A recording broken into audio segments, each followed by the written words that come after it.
ಆತ್ಮೀಯ ವಿದ್ಯಾರ್ಥಿಗಳೇ, ಇಂದಿನ ಈ ತರಗತಿಯಲ್ಲಿ 6ನೇ ತರಗತಿಗೆ ಸಂಬಂಧಿಸಿದಂತಹ ಸಮಾಜ ವಿಜ್ಞಾನ ವಿಷಯದಲ್ಲಿ ಪೌರನೀತಿ ವಿಭಾಗಕ್ಕೆ ಸಂಬಂಧಿಸಿದಂಥ ರಾಷ್ಟ್ರೀಯ ಚಿಹ್ನೆಗಳು ಮತ್ತು ರಾಷ್ಟ್ರೀಯ ಭಾವೈಕ್ಯತೆ ಎಂಬ ಅಧ್ಯಾಯದ ಬಗ್ಗೆ ತಿಳಿದುಕೊಳ್ಳೋಣ.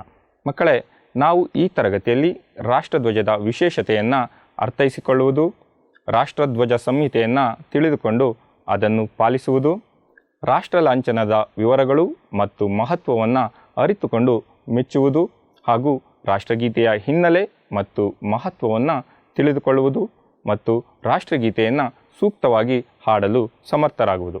ಮಕ್ಕಳೇ, ನಾನು ಈ ಭಾಗದಲ್ಲಿ ಕೆಲವೊಂದು ಚಿಹ್ನೆಗಳನ್ನು ತೋರಿಸ್ತೇನೆ. ನೀವು ಆ ಚಿಹ್ನೆಗಳನ್ನು ಗುರುತಿಸ್ತೀರಲ್ವಾ? ನೋಡಿ ಮಕ್ಕಳೇ, ಈ ಚಿಹ್ನೆಯನ್ನು ನೋಡಿ ಗಮನಿಸಿ. ಸಾಧಾರಣವಾಗಿ ಕ್ರೀಡೆಗೆ ಸಂಬಂಧಿಸಿದ್ದು ನಿಮಗೆ ಎಲ್ಲರಿಗೂ ಗೊತ್ತಿದೆ ಅಂತ ಭಾವಿಸ್ತೀನಿ. ಈ ಚಿಹ್ನೆ ಏನನ್ನು ಸೂಚಿಸುತ್ತೆ ಹೇಳಿ ನೋಡೋಣ. ನಿಮ್ಮ ಊಹೆ ಸರಿಯಾಗಿದೆ. ಸರಿಯಾದ ಉತ್ತರ ಈ ಚಿಹ್ನೆ ಒಲಿಂಪಿಕ್ಸ್ನ ಚಿಹ್ನೆ. ಮುಂದಿನ ಚಿತ್ರವನ್ನು ಗಮನಿಸಿ ಮಕ್ಕಳೇ. ಈ ಚಿತ್ರವನ್ನು ಸಾಧಾರಣವಾಗಿ ನೀವು ನೋಡೇ ಇರ್ತೀರಾ ಅಂತ ಅನ್ಕೋತೀನಿ. ನೀವೆಲ್ಲ ನಿಮ್ಮ ಮೊಬೈಲ್ಗಳಲ್ಲಿ ಈ ಚಿತ್ರವನ್ನು ಗಮನಿಸಿರ್ತೀರ. ನೀವು ಯಾವುದಾದ್ರೂ ಒಂದು ಅಪರಿಚಿತ ಸ್ಥಳಕ್ಕೆ ಹೋಗಿರ್ತೀರಾ ಅಂದ್ಕೊಳ್ಳಿ. ನಿಮಗೆ ಆ ಸ್ಥಳವನ್ನು ಹುಡುಕಬೇಕಾದ್ರೆ ಈ ಲೋಗೋ ಸಹಾಯ ಮಾಡುತ್ತೆ.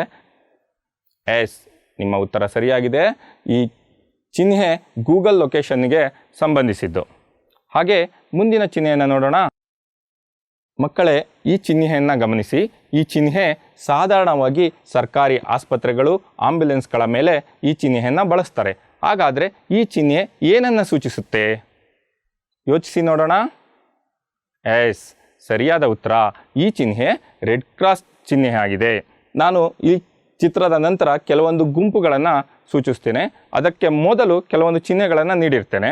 ಆ ಚಿಹ್ನೆಗಳನ್ನು ನೋಡಿ. ಇಲ್ಲಿ ನೋಡಿ, ಮೊದಲು ನೇಗಿಲು, ಪುಸ್ತಕ, ಕಾರು ಹಾಗೂ ಚೆಂಡು 4 ಚಿಹ್ನೆಗಳನ್ನು ಕೊಟ್ಟಿದ್ದೇನೆ. ಇದಾದರ ನಂತರ ನಾನು ಕೆಲವೊಂದು ಗುಂಪುಗಳನ್ನು ಸೂಚಿಸ್ತೇನೆ. ಆ ಗುಂಪುಗಳನ್ನು ನೋಡಿಬಿಟ್ಟು ಆ ಗುಂಪುಗಳಿಗೆ ಇಲ್ಲಿ ಕಾಣುವಂತಹ ಯಾವುದಾದರೂ ಚಿಹ್ನೆಗಳನ್ನು ನೀವು ಸೂಚಿಸಬೇಕು. ಆಗುತ್ತಲ್ವಾ?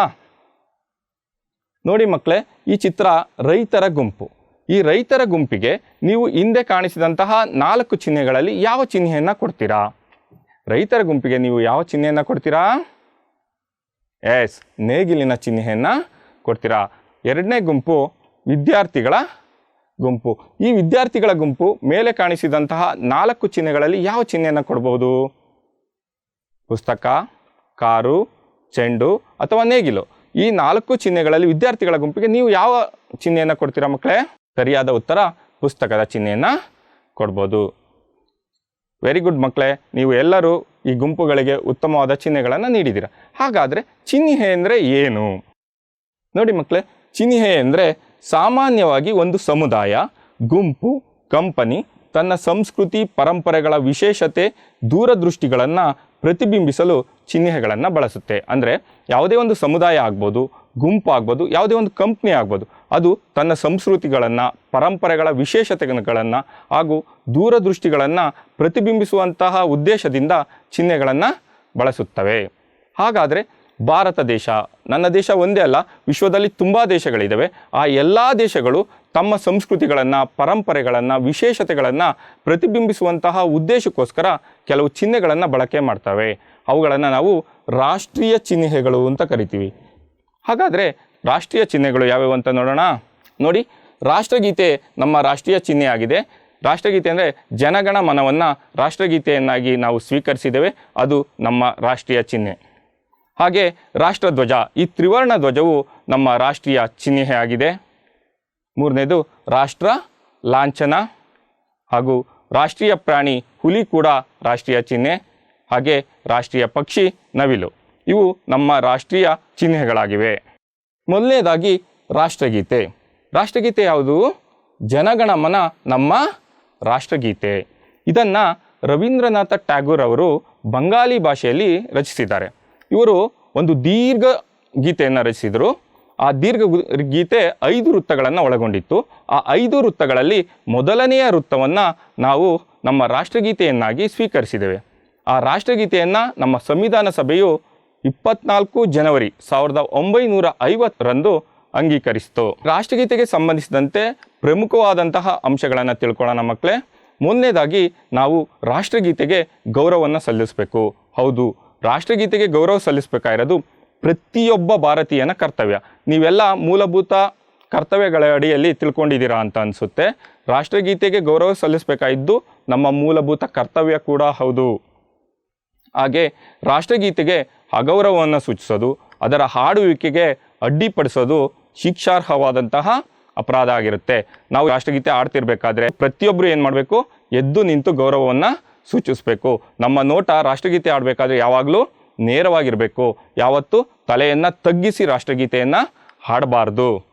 ಹಾಗೆ ರಾಷ್ಟ್ರಗೀತೆಯನ್ನು ಆಡಬೇಕಾದ್ರೆ ಉಚ್ಚಾರಗಳು ತಪ್ಪಾಗಬಾರ್ದು. ಯಾವುದೇ ಪದಗಳು ತಪ್ಪಾಗಿ ಉಚ್ಚಾರ ಮಾಡಬಾರ್ದು. ಹಾಗೆ ರಾಷ್ಟ್ರಗೀತೆಯನ್ನು ನಾವು ಹಾಡಲು ಸರಿಯಾಗಿ 52 ಸೆಕೆಂಡುಗಳ ಕಾಲಾವಕಾಶವನ್ನು ತೆಗೆದುಕೊಳ್ಬೇಕು. ಇಷ್ಟು ರಾಷ್ಟ್ರಗೀತೆಗೆ ಸಂಬಂಧಿಸಿದಂತಹ ವಿಷಯಗಳಾಗಿದ್ದಾವೆ. ನಿಮಗೆಲ್ಲರಿಗೂ ಗೊತ್ತಿದೆ ಅಂತ ಭಾವಿಸ್ತೀನಿ ಮಕ್ಕಳೇ. ನೀವೆಲ್ಲರೂ ಪ್ರಾರ್ಥನಾ ಸಮಯದಲ್ಲಿ ರಾಷ್ಟ್ರಗೀತೆಯನ್ನು ಹಾಡಿರ್ತೀರಾ. ಮುಂದಿನ ರಾಷ್ಟ್ರೀಯ ಚಿಹ್ನೆ ಅಂದರೆ ರಾಷ್ಟ್ರಧ್ವಜ.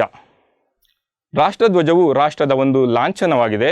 ರಾಷ್ಟ್ರಧ್ವಜ ಸ್ವಾತಂತ್ರ್ಯ, ದೇಶಪ್ರೇಮ, ಒಗ್ಗಟ್ಟು ಹಾಗೂ ನಿಷ್ಠೆಯ ಪ್ರತೀಕ. ಹೌದು, ಪ್ರತಿಯೊಂದು ಸ್ವಾತಂತ್ರ್ಯವುಳ್ಳಂತಹ ದೇಶಗಳು ಕೂಡ ರಾಷ್ಟ್ರಧ್ವಜವನ್ನು ಹೊಂದಿರ್ತವೆ. ಆ ರಾಷ್ಟ್ರಧ್ವಜವು ನಮ್ಮ ದೇಶ ಪ್ರೇಮವನ್ನು ಹೆಚ್ಚಿಸುತ್ತೆ. ಒಗ್ಗಟ್ಟನ್ನು ಉಂಟು ಮಾಡೋಕ್ಕೆ ರಾಷ್ಟ್ರಧ್ವಜ ಕಾರಣವಾಗಿರುತ್ತೆ.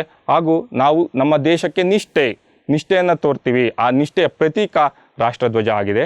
ನಮ್ಮ ರಾಷ್ಟ್ರಧ್ವಜದಲ್ಲಿ 3 ಬಣ್ಣಗಳಿವೆ. ಅವನ್ನು ತ್ರಿವರ್ಣ ಧ್ವಜ ಅಂತ ಕರಿತೇವೆ. ಅವುಗಳೆಂದರೆ ಕೇಸರಿ, ಬಿಳಿ ಮತ್ತು ಹಸಿರು ಬಣ್ಣಗಳು. ಬಿಳಿ ಬಣ್ಣದ ಮಧ್ಯಭಾಗದಲ್ಲಿ ನೀಲಿಯ ಚಕ್ರ ಇದೆ. ಆ ನೀಲಿಯ ಚಕ್ರ 24 ಅರಗಳನ್ನು ಒಳಗೊಂಡಿರುತ್ತದೆ. ಆ ಚಕ್ರದ ವ್ಯಾಸವು ಬಿಳಿ ಬಣ್ಣದ ಪಟ್ಟಿ ಎಷ್ಟಿರುತ್ತೋ ಅಷ್ಟೇ ಅಗಲದಷ್ಟೇ ಇರುತ್ತೆ. ಹಾಗೆ ರಾಷ್ಟ್ರಧ್ವಜ ಯಾವಾಗಲೂ ಕೈ ನೇಯ್ಗೆದ್ದೇ ಆಗಿರಬೇಕು. ಹತ್ತಿ ಮತ್ತು ರೇಷ್ಮೆಯಿಂದ ಕೂಡಿರಬೇಕಾಗತ್ತೆ. ಹಾಗೂ ರಾಷ್ಟ್ರಧ್ವಜದ ಅಳತೆ, ರಾಷ್ಟ್ರಧ್ವಜವು ಆಯತಾಕಾರದಲ್ಲಿರುತ್ತೆ. ಆಯತಾಕಾರದಲ್ಲಿದ್ದಾಗ ಅವುಗಳ ಉದ್ದ ಮತ್ತು ಅಗಲಗಳ ಅನುಪಾತ 3:2 ಯಾವುದೇ ಕಾರಣಕ್ಕೂ ಅವುಗಳ ಅಳತೆಯಲ್ಲಿ ವ್ಯತ್ಯಾಸ ಆಗಬಾರ್ದು. ಹಾಗೆ ರಾಷ್ಟ್ರಧ್ವಜಕ್ಕೆ ಸಂಬಂಧಿಸಿದಂಥ ಕೆಲವು ಅಂಶಗಳಿದ್ದಾವೆ. ಮುಂದಿನ ವಿಷಯದಲ್ಲಿ ತಿಳ್ಕೊಳ್ಳೋಣ ಮಕ್ಕಳೇ. ನೋಡಿ ಮಕ್ಕಳೇ, ನಮ್ಮ ರಾಷ್ಟ್ರಧ್ವಜ ವಿಶೇಷವಾದಂತಹ ಧ್ವಜ. ನಮ್ಮ ರಾಷ್ಟ್ರಧ್ವಜ 3 ಬಣ್ಣಗಳನ್ನು ಒಳಗೊಂಡಿದೆ. ಅವುಗಳೆಂದರೆ ಕೇಸರಿ, ಬಿಳಿ ಮತ್ತು ಹಸಿರು ಬಣ್ಣಗಳು. ಕೇಸರಿ ಬಣ್ಣ ನಿಸ್ವಾರ್ಥ ಹಾಗೂ ತ್ಯಾಗವನ್ನು ಸೂಚಿಸುತ್ತೆ. ಹೌದು, ನಾವು ಭಾರತೀಯರು ನಿಸ್ವಾರ್ಥಿಗಳು. ನಮ್ಮ ದೇಶದ ವಿಷಯಕ್ಕೆ ಬಂದಾಗ, ನಮ್ಮ ದೇಶದ ಐಕ್ಯತೆ ವಿಷಯ ಆಗ್ಬೋದು, ನಮ್ಮ ದೇಶದ ಪ್ರಗತಿಯ ವಿಷಯಕ್ಕೆ ಬಂದಾಗ ನಾವೆಲ್ಲರೂ ನಮ್ಮ ಸ್ವಾರ್ಥವನ್ನು ಬದಿಗೊತ್ತಿ ನಿಸ್ವಾರ್ಥಿಗಳಾಗಿ ದೇಶದ ಏಕತೆಗೆ, ದೇಶದ ಏಳಿಗೆಗೋಸ್ಕರ ದುಡಿಬೇಕು. ಅದು ನಮ್ಮ ನಿಸ್ವಾರ್ಥ ಮನೋಭಾವವನ್ನು ತೋರಿಸುತ್ತೆ. ಹಾಗೆ ತ್ಯಾಗ, ದೇಶದ ವಿಷಯಕ್ಕೆ ಬಂದಾಗ ಒಬ್ಬ ಭಾರತೀಯನಾಗಿ ನಾವು ಯಾವುದೇ ತ್ಯಾಗಕ್ಕೆ ಬೇಕಾದರೂ ಏನಾಗಿರಬೇಕು, ಸಿದ್ಧರಾಗಿರಬೇಕು. ಅದನ್ನು ನಮ್ಮ ರಾಷ್ಟ್ರಧ್ವಜ ಸೂಚಿಸುತ್ತೆ. ಹಾಗೆ ಬಿಳಿ ಬಣ್ಣವು ಸತ್ಯ, ಶಾಂತಿ, ಪರಿಶುದ್ಧತೆ ಇವುಗಳ ಪ್ರತೀಕವಾಗಿರುತ್ತೆ. ನಮ್ಮ ದೇಶದಲ್ಲಿ ನಾವು ಸ್ವತಂತ್ರವನ್ನು ಗಳಿಸಬೇಕಾದ್ರೆ ನಮ್ಮ ಆದರ್ಶಗಳು, ಗಾಂಧೀಜಿಯವರು ಬಳಸಿದಂತಹ ಆದರ್ಶಗಳು ಹೌದಲ್ವ ಮಕ್ಕಳೇ, ಶಾಂತಿ, ಅಹಿಂಸೆ, ಸತ್ಯ, ಈ ಆದರ್ಶಗಳನ್ನೇ ಬಳಸ್ಕೊಂಡು ಏನು ಮಾಡಿದ್ರು, ಅವರು ಸ್ವಾತಂತ್ರ್ಯವನ್ನು ಗಳಿಸಿದರು.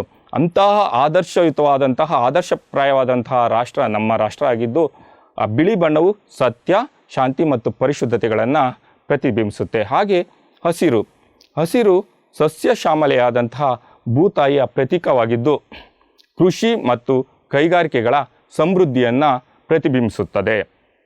ಹಾಗೆ ಈ ತ್ರಿವರ್ಣ ಧ್ವಜದ ಮಧ್ಯದಲ್ಲಿ ನೀಲಿ ಬಣ್ಣ ಚಕ್ರ ಇದೆ. ಆ ಚಕ್ರವು ನಿರಂತರ ಚಲನೆ ಹಾಗೂ ಪ್ರಗತಿಯ ಪ್ರತೀಕವಾಗಿದೆ. ರಾಷ್ಟ್ರಧ್ವಜ ಸಂಹಿತೆ ಅಂದರೆ ನಾವು ರಾಷ್ಟ್ರಧ್ವಜಕ್ಕೆ ಸಂಬಂಧಿಸಿದಂತೆ ಯಾವುದನ್ನು ಮಾಡಬೇಕು, ಯಾವುದನ್ನು ಮಾಡಬಾರ್ದು. ನೋಡಿ, ಮೊದಲನೇದು ಧ್ವಜ ಕೊಳೆಯಾಗಿರಬಾರದು. ಯಾವುದೇ ಕಾರಣಕ್ಕೂ ಕೊಳೆಯಾಗಿರುವಂತಹ ರಾಷ್ಟ್ರಧ್ವಜವನ್ನು ನಾವು ಬಳಸಬಾರ್ದು ಹಾಗೂ ಹರಿದಿರಬಾರ್ದು. ಮಕ್ಕಳೇ, ನೀವು ಗಮನ ಇಟ್ಕೊಳ್ಳಿ, ಯಾವುದೇ ಕಾರಣಕ್ಕೂ ಕೊಳೆಯಾಗಿರುವಂತಹ ರಾಷ್ಟ್ರಧ್ವಜವನ್ನಾಗಲಿ ಹರಿದಿರುವಂತಹ ರಾಷ್ಟ್ರಧ್ವಜವನ್ನಾಗಲಿ ಬಳಸಬಾರ್ದು. ಕೆಲವೊಂದು ಕಡೆ ನಾವು ಪೇಪರಲ್ಲೆಲ್ಲ ನೋಡಿರ್ತೀವಿ, ರಾಷ್ಟ್ರಧ್ವಜವನ್ನು ಆರಿಸ್ಬೇಕಾದ್ರೆ ಬಣ್ಣಗಳು ಏನು, ಕೇಸರಿ, ಬಿಳಿ, ಹಸಿರು ಯಾವ ಕ್ರಮಾಂಕದಲ್ಲಿರುತ್ತೋ ಹಾಗೇ ಇರಬೇಕು. ಕೇಸರಿ ಬಣ್ಣ ಯಾವಾಗಲೂ ಮೇಲ್ಭಾಗದಲ್ಲೇ ಇರಬೇಕು, ಹಸಿರು ಬಣ್ಣ ಕೆಳಭಾಗದಲ್ಲೇ ಇರಬೇಕು.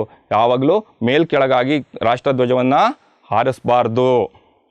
ಮೂರನೇದು, ರಾಷ್ಟ್ರಧ್ವಜದ ಎತ್ತರಕ್ಕೆ ಬೇರೆ ಯಾವ ಧ್ವಜಗಳನ್ನು ಹಾರಿಸಬಾರ್ದು.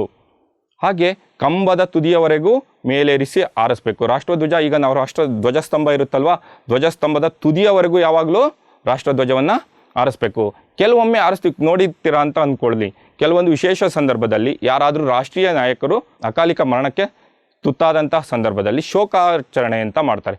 ಅಂತಹ ಸಂದರ್ಭಗಳಲ್ಲಿ ರಾಷ್ಟ್ರಧ್ವಜವನ್ನು ಅರ್ಧಕ್ಕೆ ಹಾರಿಸ್ತಾರೆ.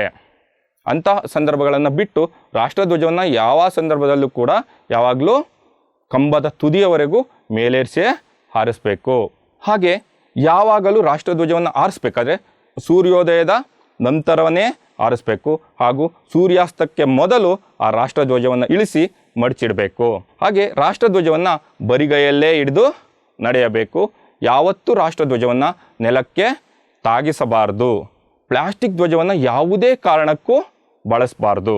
ಮುಂದೆ ರಾಷ್ಟ್ರೀಯ ಲಾಂಛನ. ನಮ್ಮ ರಾಷ್ಟ್ರೀಯ ಲಾಂಛನ ಸಾರನಾಥದ ಅಶೋಕ ಶಿಲಾಸ್ತಂಭದ ಬೋಧಿಗೆಯ ರೂಪಾಂತರ ಅಂತ ಹೇಳ್ತೀವಿ. ಅಂದರೆ ರಾಷ್ಟ್ರೀಯ ಲಾಂಛನವನ್ನು ನಾವು ಸಾರನಾಥದಲ್ಲಿರುವಂತಹ ಅಶೋಕ ಶಿಲಾಸ್ತಂಭದಿಂದ ತಗೊಂಡಿದ್ವಿ. ಬೋಧಿಗೆ ಅಂದರೆ ಮೇಲ್ಭಾಗ ಅಂತ. ಅಶೋಕನ ಶಿಲಾಸ್ತಂಭದ ಮೇಲ್ಭಾಗದಲ್ಲಿದೆಯಲ್ಲ, ಆ ಭಾಗವನ್ನು ನಾವೇನು ಮಾಡಿದ್ದೀವಿ, ನಮ್ಮ ರಾಷ್ಟ್ರೀಯ ಲಾಂಛನವನ್ನಾಗಿ ತಗೊಂಡಿದ್ವಿ. ಆ ರಾಷ್ಟ್ರೀಯ ಲಾಂಛನದಲ್ಲಿ 4 ಸಿಂಹಗಳಿವೆ. ಆ 4 ಸಿಂಹಗಳು ನೋಡಿ, ನಮ್ಗೆ ಕಾಣೋದು 3 ಸಿಂಹ ಮಾತ್ರ, ಇನ್ನೊಂದು ಸಿಂಹ ಹಿಂಬದಿಯಲ್ಲಿ ಇರುತ್ತೆ. ಆ 4 ಸಿಂಹಗಳು 4 ದಿಕ್ಕುಗಳಿಗೆ ಮುಖ ಮಾಡಿ ನಿಂತಿರ್ತವೆ. ಆ 4 ದಿಕ್ಕುಗಳಲ್ಲಿ 4 ಚಕ್ರಗಳಿವೆ. ಆ 4 ಚಕ್ರಗಳ ನಡುವೆ ನಾವು ಆನೆ, ಗೂಳಿ, ಕುದುರೆ ಹಾಗೂ ಸಿಂಹಗಳ ಚಿತ್ರವನ್ನು ಕಾಣಬಹುದಾಗಿದೆ. ಈ ಸಿಂಹಗಳು ಕೂತಿರುವಂತಹ ಈ ಪೀಠ ಇದೆಯಲ್ಲ ಮಕ್ಕಳೇ, ಈ ಪೀಠವನ್ನು ನಾವು ಸಿಂಹ ಬೋಧಿಗೆ ಅಂತ ಕರಿತೀವಿ. ಈ ಪೀಠದ ಕೆಳಭಾಗದಲ್ಲಿ ದೇವನಾಗರಿ ಲಿಪಿಯಲ್ಲಿ ಸತ್ಯಮೇವ ಜಯತೆ ಅನ್ನೋ ಒಂದು ವಾಕ್ಯ ಇದೆ. ಆ ಸತ್ಯಮೇವ ಜಯತೆ ಅನ್ನೋ ವಾಕ್ಯದ ಅರ್ಥ ಅಂದರೆ ಸತ್ಯ ಗೆಲ್ಲುತ್ತದೆ. ಹೌದಲ್ವ ಮಕ್ಕಳೇ? ಆ ವಾಕ್ಯವನ್ನು ನಾವು ಮುಂಡಕ ಉಪನಿಷತ್ತಿನಿಂದ ಆಯ್ಕೆ ಮಾಡಿಕೊಂಡಿದ್ದಾರೆ. ಮುಂದೆ ನಮ್ಮ ರಾಷ್ಟ್ರೀಯ ಪ್ರಾಣಿ ನಿಮಗೆಲ್ಲ ಗೊತ್ತಿದೆ ಅನಿಸುತ್ತೆ ಮಕ್ಕಳೇ. ನೀವು ನೋಡಿದ್ದೀರಾ ಹುಲಿನ? ರಾಷ್ಟ್ರೀಯ ಪ್ರಾಣಿಯಾದಂಥ ಹುಲಿ ತುಂಬ ಆಕರ್ಷಕವಾಗಿದೆ, ತುಂಬ ಗಂಭೀರತೆಯನ್ನು ಹೊಂದಿರುವಂತಹ ಪ್ರಾಣಿ. ಹೌದಲ್ವಾ? ಹುಲಿ ದೇಹದ ಮೇಲೆ ಕಂದು ಬಣ್ಣದ ಹುಲಿ ಮೇಲೆ ಕಪ್ಪು ಪಟ್ಟೆಗಳನ್ನು ನಾವು ಗುರುತಿಸ್ತೇವೆ. ಅದು ನೋಡೋಕ್ಕೆ ತುಂಬ ಆಕರ್ಷಕವಾಗಿ ಗಾಂಭೀರ್ಯತೆಯಿಂದ ಕೂಡಿದೆ. ಅದು ತುಂಬ ಧೈರ್ಯಶಾಲಿಯಲ್ಲಂತಹ ಪ್ರಾಣಿಯೂ ಕೂಡ ಹೌದು. ಇದು ನಮ್ಮ ರಾಷ್ಟ್ರೀಯ ಪ್ರಾಣಿ. ಹಾಗೆ ನಮ್ಮ ರಾಷ್ಟ್ರೀಯ ಪಕ್ಷಿ ನವಿಲು. ನವಿಲಿನಲ್ಲಿ ಕೆಂಪು ಮತ್ತು ಹಳದಿ ಮಿಶ್ರ ಬಣ್ಣದ ರೆಕ್ಕೆಗಳು ಇರ್ತವೆ. ನವಿಲಿನ ತಲೆಯ ಮೇಲೆ ತುರಾಯಿ ಅಂತಿರುವಂತಹ ಗರಿಗಳಿದ್ದು ಆ ನವಿಲು ನೋಡಲು ತುಂಬ ಮನೋಹರವಾಗಿ ಕಾಣುತ್ತೆ. ಮಕ್ಕಳೇ, ಇಲ್ಲಿನವರೆಗೂ ನಾವು ರಾಷ್ಟ್ರೀಯ ಚಿಹ್ನೆಗಳನ್ನು ಕುರಿತು ತಿಳ್ಕೊಂಡು ಮುಂದೆ ರಾಷ್ಟ್ರೀಯ ಭಾವೈಕ್ಯತೆ. ಮಕ್ಕಳೇ, ರಾಷ್ಟ್ರೀಯ ಭಾವೈಕ್ಯತೆ ಅಂದರೆ ಒಂದು ದೇಶದ ಜನರೆಲ್ಲರೂ ನಾವೆಲ್ಲ ಒಂದೇ ಎಂಬ ಮನೋಭಾವವನ್ನು ಹೊಂದಿರುವುದು. ಈಗ ಉದಾಹರಣೆಗೆ ನಿಮ್ಮ ಕುಟುಂಬ ಅಂತ ಇದೆ ಅಂದ್ಕೊಳ್ಳಿ. ನಿಮ್ಮ ಕುಟುಂಬದಲ್ಲಿ ಎಷ್ಟೋ ಸದಸ್ಯರಿರ್ತೀರ. ನಿಮ್ಮ ಅಣ್ಣ ಇರ್ಬೋದು, ನಿಮ್ಮ ತಮ್ಮ ಇರ್ಬೋದು, ನಿಮ್ಮ ತಂದೆ ಇರ್ಬೋದು, ನಿಮ್ಮ ತಾಯಿ ಇರ್ಬೋದು. ಅವ್ರಿಗೆ ಯಾರಿಗಾದರೂ ಏನಾದರೂ ಆದರೆ ನೀವು ಎಷ್ಟು ನೊಂದ್ಕೊತಿರಲ್ವಾ? ಯಾಕೆ ಅಂದರೆ ಅದು ನನ್ನ ಕುಟುಂಬ, ಇವರು ನನ್ನ ತಂದೆ, ಇವರು ನನ್ನ ತಾಯಿ, ಇವರು ನನ್ನ ಅಣ್ಣ, ಇವರು ನನ್ನ ಅಕ್ಕ ಅನ್ನೋ ಒಂದು ಮನೋಭಾವ ಇರುತ್ತೆ. ಅದೇ ರೀತಿ ನಮ್ಮ ದೇಶ ಅಂತ ಬಂದಾಗ ನಾವೆಲ್ಲರೂ ಒಂದೇ ಅನ್ನೋ ಒಂದು ಮನೋಭಾವವನ್ನು ಹೊಂದಿರಬೇಕು. ನಮ್ಮ ನೆರೆಯವರಿಗೆ ಏನೇ ನೋವಾದರೂ ನಮ್ಮ ದೇಶದವರಿಗೆ, ನಮ್ಮ ನೆರೆಯವರಿಗೆ ನೋವಾಗ್ತಾ ಇದೆ, ನನ್ನ ಭಾರತೀಯರಿಗೆ ತೊಂದರೆ ಆಗುತ್ತೆ ಅನ್ನೋ ಒಂದು ಮನೋಭಾವವನ್ನು ಮೂಡಿಸ್ಕೊಳ್ಬೇಕು. ಆಗ ಏನಾಗುತ್ತೆ, ರಾಷ್ಟ್ರೀಯ ಭಾವೈಕ್ಯತೆ ಗಟ್ಟಿಯಾಗುತ್ತೆ. ಈಗ ಉದಾಹರಣೆಗೆ ಒಂದು ಸಶಕ್ತ ರಾಷ್ಟ್ರ ನಿರ್ಮಾಣಕ್ಕೆ ರಾಷ್ಟ್ರೀಯ ಭಾವೈಕ್ಯತೆ ಬೇಕೇ ಬೇಕು. ಹೌದು, ಒಗ್ಗಟ್ಟು ಅನ್ನೋದು ಎಷ್ಟು ಮುಖ್ಯ ಅಂದರೆ, ಈಗ ನೀವು ವಾಸಿಸುವಂಥ ಪ್ರದೇಶದಲ್ಲಿ 2 ಕುಟುಂಬಗಳಿದ್ದಾವೆ ಅಂತ ಅಂದ್ಕೊಳ್ಳಿ. ಒಂದು ಕುಟುಂಬದ ಸದಸ್ಯರ ನಡುವೆ ಏನಾಗಿರುತ್ತೆ, ಒಳ್ಳೆ ಒಗ್ಗಟ್ಟಿರುತ್ತೆ. ಅವ್ರು ಗಳಿಸುವಂಥ ಹಣ ಆಗ್ಬೋದು, ಅವರೆಲ್ಲರೂ ಏನು ಮಾಡ್ತಾರೆ, ಒಟ್ಟಿಗೆ ಅದನ್ನು ಬಳಸ್ಕೋತಾರೆ. ಮತ್ತು ಪಕ್ಕ ಇನ್ನೊಂದು ಕುಟುಂಬ ಇರುತ್ತೆ ಅಂದ್ಕೊಳ್ಳಿ. ಆ ಕುಟುಂಬದ ಸದಸ್ಯರ ನಡುವೆ ಯಾವುದೇ ಹೊಂದಾಣಿಕೆ ಇರೋದಿಲ್ಲ ಅಂದ್ಕೊಳ್ಳಿ. ಈಗ ಈ 2 ಕುಟುಂಬಗಳಲ್ಲಿ ಯಾರು ಬೇಗ ಮುಂದೆ ಬರ್ತಾರೆ? ಯಾವ ಕುಟುಂಬದಲ್ಲಿ ಹೊಂದಾಣಿಕೆ ಇರುತ್ತೋ ಆ ಕುಟುಂಬದವರು ಏನಾಗ್ತಾರೆ, ಮುಂದುವರಿತಾರೆ. ಅದೇ ರೀತಿ ದೇಶಕ್ಕೂ ಕೂಡ ನಾವು ಒಂದು ದೇಶ ಬೇಗ ಸಶಕ್ತರಾಗಬೇಕು, ಬೇಗ ಮುಂದೆ ಬರಬೇಕು ಅಂದರೆ ನಾವೆಲ್ಲರೂ ಏನಾಗಿರಬೇಕು, ಒಗ್ಗಟ್ಟಾಗಿರಬೇಕು. ನಾವು ಜಾತಿ, ಮತ, ಧರ್ಮಗಳ ಎಲ್ಲೆಯನ್ನು ಮೀರಿ ಭಾರತೀಯರಾಗಬೇಕು. ಆಗ ಮಾತ್ರ ಏನಾಗುತ್ತೆ, ನಮ್ಮ ದೇಶ ಸಶಕ್ತವಾಗಿ ಮುಂದೆ ಬರೋಕ್ಕೆ ಸಾಧ್ಯ. ನಾವೆಲ್ಲರೂ ಭಾರತೀಯರು, ಭಾರತೀಯರೆಲ್ಲರೂ ಒಂದೇ ಎಂದು ಭಾವನೆಯನ್ನು ಗಟ್ಟಿಗೊಳಿಸೋದು ರಾಷ್ಟ್ರೀಯ ಭಾವೈಕ್ಯತೆ. ಈ ರಾಷ್ಟ್ರೀಯ ಭಾವೈಕ್ಯತೆಯನ್ನು ಗಟ್ಟಿಗೊಳಿಸಬೇಕಾದ್ರೆ ಈ ರಾಷ್ಟ್ರೀಯ ಚಿಹ್ನೆಗಳು ತುಂಬ ಮಹತ್ವವಾದಂತಹ ಕಾರ್ಯವನ್ನು ನಿರ್ವಹಿಸ್ತವೆ. ಈಗ ಉದಾಹರಣೆಗೆ ನೋಡಿ, ಎಲ್ಲೋ ಒಂದು ಕಡೆ ಹೋಗಿ ಜನಗಣಮನ ಬರ್ತಾ ಇದೆ ಅಂದರೆ ನಮಗೆಲ್ಲರಿಗೂ ಏನೋ ಒಂಥರ ಮನಸ್ಸಿನಲ್ಲಿ ನನ್ನ ರಾಷ್ಟ್ರಗೀತೆ, ನಮ್ಮ ರಾಷ್ಟ್ರಗೀತೆ ಬರ್ತಾ ಇದೆ, ನಾವೆಲ್ಲರೂ ಏನು ಮಾಡ್ತೀವಿ, ಅದಕ್ಕೆ ಎದ್ದು ನಿಂತು ಗೌರವವನ್ನು ಸೂಚಿಸ್ತೀವಿ. ಹಾಗೆ ರಾಷ್ಟ್ರಧ್ವಜ ಆಗ್ಬೋದು. ನೀವೆಲ್ಲ ನೋಡಿದ್ದೀರಲ್ವ ಮಕ್ಕಳೇ, ಆಗಸ್ಟ್ 15ರಂದು ನಮ್ಮ ಶಾಲೆಗಳಲ್ಲಿ ರಾಷ್ಟ್ರಧ್ವಜವನ್ನು ಆರಿಸ್ತಾರೆ.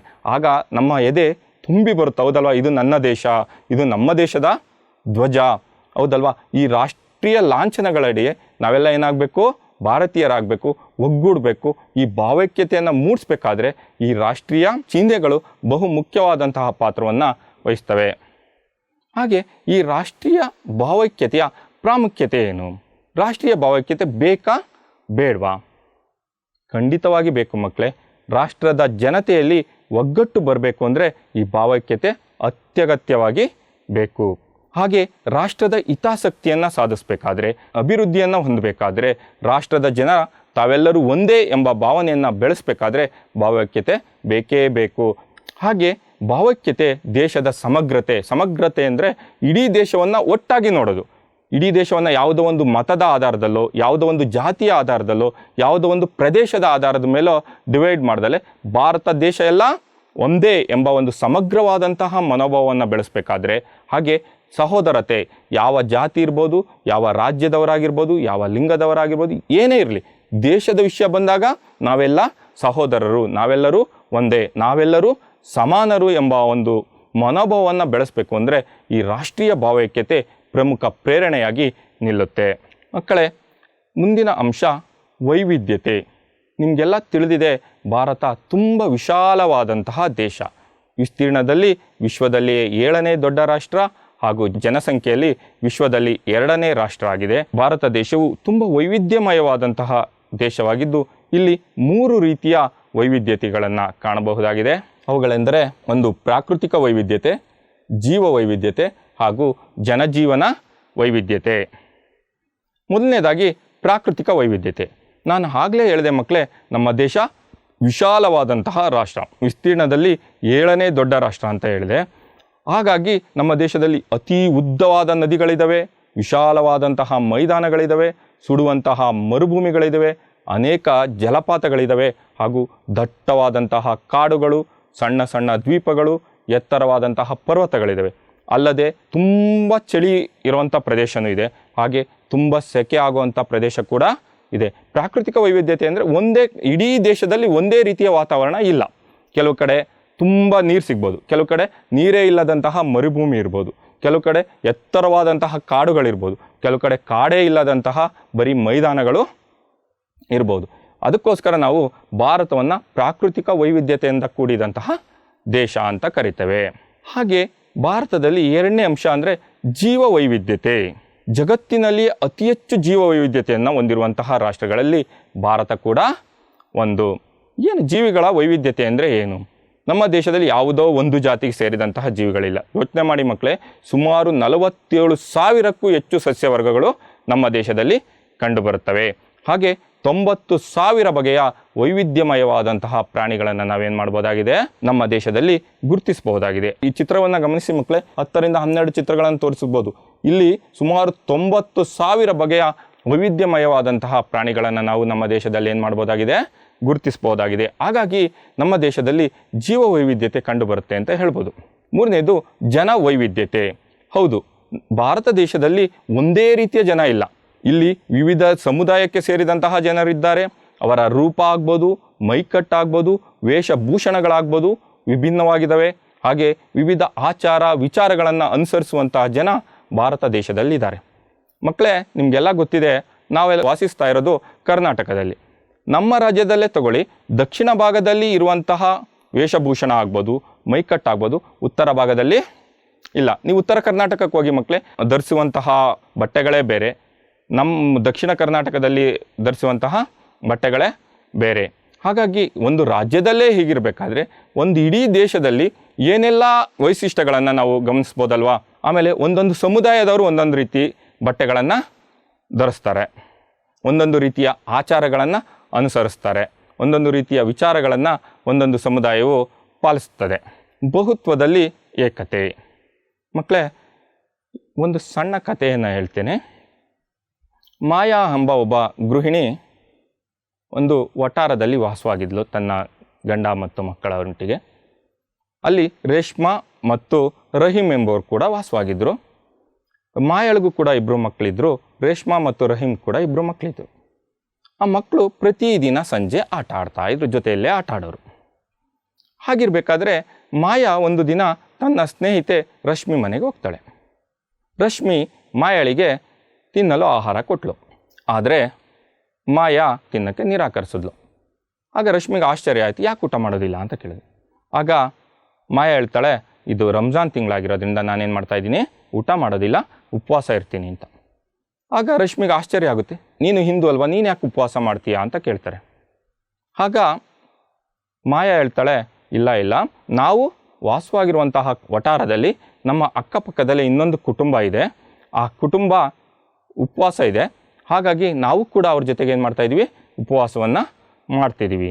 ಆಗ ರಶ್ಮಿಗೆ ಆಶ್ಚರ್ಯ ಆಗುತ್ತೆ, ನೀವೇನೋ ಸರಿಯಪ್ಪ ಉಪವಾಸವನ್ನು ಇರ್ತೀರ, ಬಟ್ ನಿಮ್ಮ ಮಕ್ಕಳಿಗೆ ತೊಂದರೆ ಆಗ್ತಾ ಇಲ್ವಾ ಅಂತ.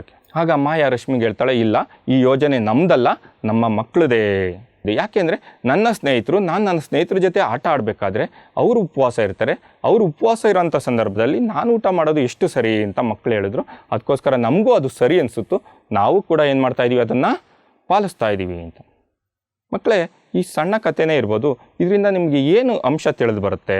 ನಮ್ಮ ದೇಶದಲ್ಲಿ ಅನೇಕ ಧರ್ಮಗಳನ್ನು ಅನುಸರಿಸುವಂತಹ ಜನ ಇದ್ದೀವಿ, ಆದರೆ ನಾವು ದೇಶದ ವಿಷಯಕ್ಕೆ ಬಂದಾಗ ನಾವೆಲ್ಲರೂ ಒಂದೇ ಎಂಬ ಒಂದು ಐಕ್ಯತಾ ಮನೋಭಾವವನ್ನು ಹೊಂದಿದ್ದೀವಿ.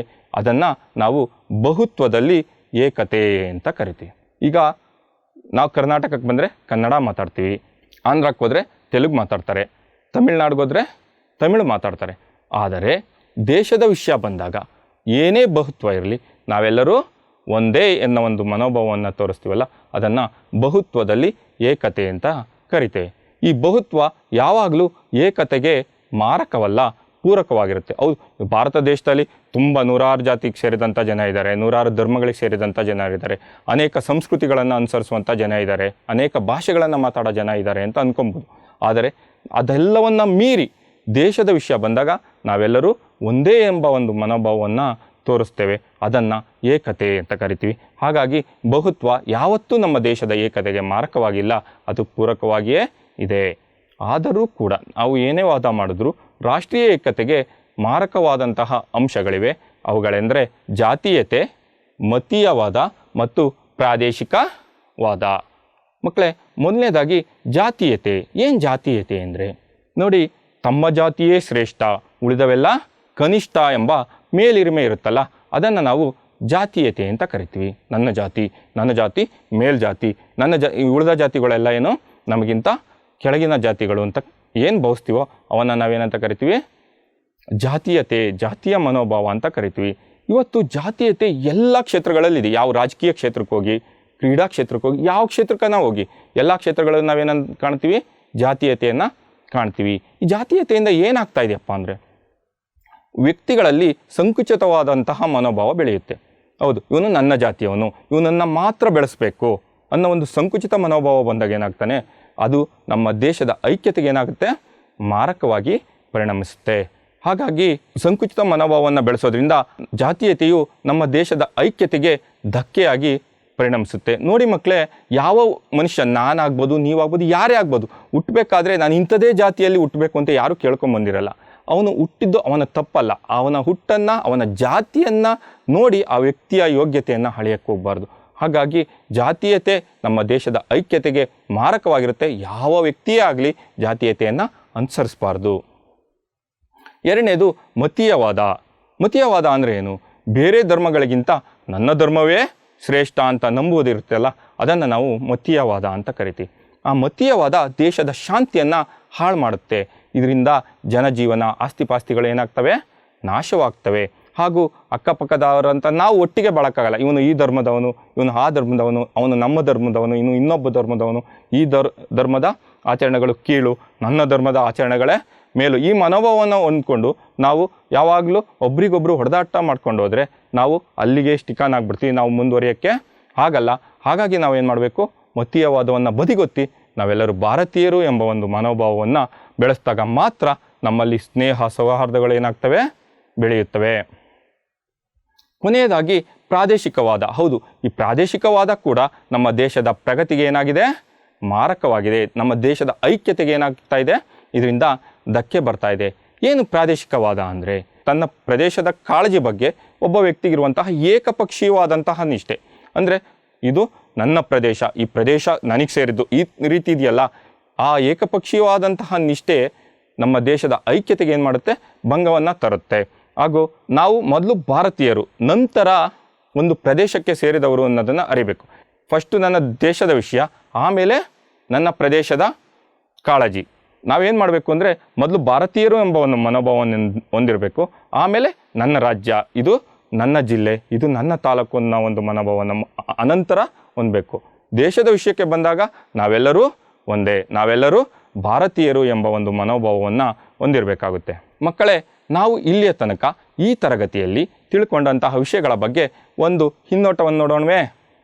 ನೋಡಿ ಮಕ್ಕಳೇ, ಮೊದಲು ರಾಷ್ಟ್ರೀಯ ಚಿಹ್ನೆಗಳ ಬಗ್ಗೆ ತಿಳ್ಕೊಂಡು, ರಾಷ್ಟ್ರೀಯ ಚಿಹ್ನೆಗಳಲ್ಲಿ ರಾಷ್ಟ್ರಧ್ವಜ, ರಾಷ್ಟ್ರ ಲಾಂಛನ, ರಾಷ್ಟ್ರಗೀತೆ, ರಾಷ್ಟ್ರೀಯ ಪ್ರಾಣಿ ಮತ್ತು ರಾಷ್ಟ್ರೀಯ ಪಕ್ಷಿಗಳ ಬಗ್ಗೆ ತಿಳ್ಕೊಂಡು, ಹಾಗೆ ರಾಷ್ಟ್ರೀಯ ಭಾವೈಕ್ಯತೆಯ ಅರ್ಥ ಮತ್ತು ಪ್ರಾಮುಖ್ಯತೆಯ ಬಗ್ಗೆ ತಿಳ್ಕೊಂಡು, ಹಾಗೆ ವಿವಿಧತೆ ಅಂದ್ರೇನು, ವಿವಿಧತೆಯಲ್ಲಿ ಏಕತೆಯನ್ನು ನಮ್ಮ ದೇಶ ಹೇಗೆ ಸಾಧಿಸಿದೆ, ಹಾಗೂ ರಾಷ್ಟ್ರದ ಏಕತೆಗೆ ಮಾರಕವಾದಂತಹ ಅಂಶಗಳು ಯಾವುವು ಅನ್ನೋದ್ರ ಬಗ್ಗೆ ತಿಳ್ಕೊಂಡು. ಓಕೆ ಮಕ್ಕಳೇ, ಮುಂದೆ ನೀವೆಲ್ಲ ಈ ಪಾಠವನ್ನು ಚೆನ್ನಾಗಿ ಆಲಿಸಿದ್ದೀರಾ ಅಂತ ತಿಳ್ಕೊತೀನಿ. ಅದರ ಕುರಿತು ನಾನು ಕೆಲವೊಂದು ಪ್ರಶ್ನೆಗಳನ್ನು ಕೇಳ್ತೇನೆ, ನೀವೆಲ್ಲ ಉತ್ತರಿಸ್ತೀರಾ ಅಂತ ಭಾವಿಸಿರ್ತೇನೆ. ಮೊದಲನೇ ಪ್ರಶ್ನೆ, ನಮ್ಮ ರಾಷ್ಟ್ರಗೀತೆಯನ್ನು ರಚಿಸಿದವರು. ಯೋಚಿಸಿ ಮಕ್ಕಳೇ, ನಮ್ಮ ರಾಷ್ಟ್ರಗೀತೆಯನ್ನು ರಚಿಸಿದವರು ಯಾರು? ಎಸ್, ನಿಮ್ಮ ಉತ್ತರ ಸರಿಯಾಗಿದೆ. ನಮ್ಮ ರಾಷ್ಟ್ರಗೀತೆಯನ್ನು ರಚಿಸಿದವರು ರವೀಂದ್ರನಾಥ ಟ್ಯಾಗೂರ್. ಹಾಗೆ ಎರಡನೇ ಪ್ರಶ್ನೆ, ರಾಷ್ಟ್ರಧ್ವಜದಲ್ಲಿ ಕೇಸರಿ ಬಣ್ಣವು ಏನನ್ನು ಸೂಚಿಸುತ್ತದೆ? ನಮ್ಮ ರಾಷ್ಟ್ರಧ್ವಜದಲ್ಲಿ 3 ಬಣ್ಣಗಳಿವೆ, ತ್ರಿವರ್ಣ ಧ್ವಜ ಅಂತ ಹೇಳಿದೆ. 3 ಬಣ್ಣಗಳು ಕೇಸರಿ, ಬಿಳಿ ಮತ್ತು ಹಸಿರು ಬಣ್ಣಗಳಿದ್ದಾವೆ. ಅದರಲ್ಲಿ ಕೇಸರಿ ಬಣ್ಣ ಏನನ್ನು ಸೂಚಿಸುತ್ತೆ ಮಕ್ಕಳೇ? ರೈಟ್, ನಿಸ್ವಾರ್ಥ ಹಾಗೂ ತ್ಯಾಗವನ್ನು ಸೂಚಿಸುತ್ತದೆ. ಸರಿಯಾದ ಉತ್ತರ ಕೊಟ್ಟಿದ್ದೀರಾ ಮಕ್ಕಳೇ, ಗುಡ್. ಮುಂದಿನ ಪ್ರಶ್ನೆ, ನಮ್ಮ ರಾಷ್ಟ್ರ ಲಾಂಛನದಲ್ಲಿ ಬರೆದಿರುವಂತಹ ಹೇಳಿಕೆ. ಯೋಚಿಸಿ ಮಕ್ಕಳೇ. ಸತ್ಯಮೇವ ಜಯತೆ. ಸರಿಯಾದ ಉತ್ತರ, ನಮ್ಮ ರಾಷ್ಟ್ರ ಲಾಂಛನದಲ್ಲಿ ಬರೆದಿರುವ ಹೇಳಿಕೆ ಸತ್ಯಮೇವ ಜಯತೆ. ಮುಂದಿನ ಪ್ರಶ್ನೆ ನೋಡೋಣವಾ? ರಾಷ್ಟ್ರದ ಏಕತೆಗೆ ಮಾರಕವಾದಂತಹ ಅಂಶಗಳು. ಯೋಚನೆ ಮಾಡಿ ಮಕ್ಕಳೇ, ನಾನು 3 ಅಂಶಗಳನ್ನು ಹೇಳಿದೆ. ರಾಷ್ಟ್ರದ ಏಕತೆಗೆ ಮಾರಕವಾದಂತಹ ಅಂಶಗಳು. ಗುಡ್. ಏಕತೆಗೆ ಮಾರಕವಾದಂತಹ ಅಂಶಗಳೆಂದರೆ ಜಾತೀಯವಾದ, ಮತೀಯವಾದ ಹಾಗೂ ಪ್ರಾದೇಶಿಕವಾದ. ಕೊನೆಯ ಪ್ರಶ್ನೆ, ರಾಷ್ಟ್ರಗೀತೆಯನ್ನು ಹಾಡಲು ತೆಗೆದುಕೊಳ್ಳುವ ಸಮಯ. ನಾವು ರಾಷ್ಟ್ರಗೀತೆಯನ್ನು ಸರಿಯಾಗಿ ಹಾಡೋಕ್ಕೆ ಎಷ್ಟು ಸಮಯವನ್ನು ತೆಗೆದುಕೋಬೇಕು? ಗುಡ್, 52 ಸೆಕೆಂಡುಗಳು. ಇಲ್ಲಿಯ ತನಕ ನೀವೆಲ್ಲ ಈ ಪಾಠವನ್ನು ಆಲಿಸಿದ್ದೀರಾ ಅಂತ ಭಾವಿಸ್ತೇನೆ ಮಕ್ಕಳೇ. ಈಗ ಈ ಪಾಠಕ್ಕೆ ಸಂಬಂಧಿಸಿದಂತೆ ಗೃಹಪಾಠವನ್ನು ಕೊಡ್ತೇನೆ. ದಯವಿಟ್ಟು ಎಲ್ಲರೂ ನೋಟ್ ಪುಸ್ತಕದಲ್ಲಿ ನೋಟ್ ಮಾಡ್ಕೊಳ್ಳಿ.